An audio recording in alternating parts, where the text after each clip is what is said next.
कह सपना देखा कह छोड़ तू दे जानू बाबू कही कह सोना झूठ करई छला बात बियाह दिन कह गई जागे तू दोसर पमरई जागे बियाह दिन कह गई जागे तू दोसर पमरई जागे अपना बना कह सपना देखा कह छोड़ तू दे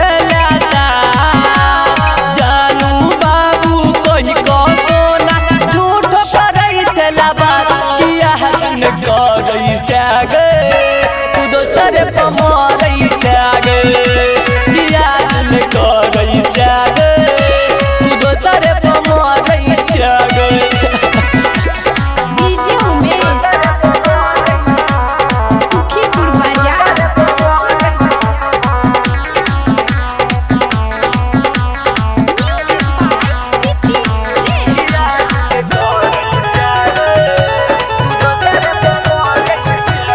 हे गई बदल जे बही एना जेना रहई नहीं आस गे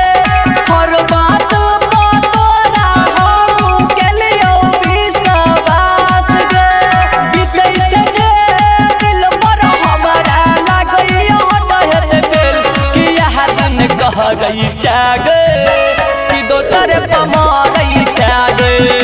तू याद न करई जागे दोसर पमरई जागे डीजे उमेश सुखीपुर बाजार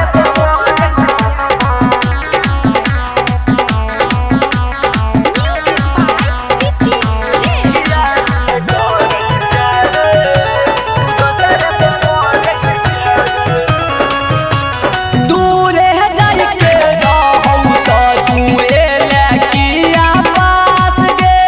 कत जन तू केलही दिल तोरई के कलास गे साइलेंडर अंकित कहई चौकेला तू टाइम पास किया दिन कह गई जागे तू दोसर पमरई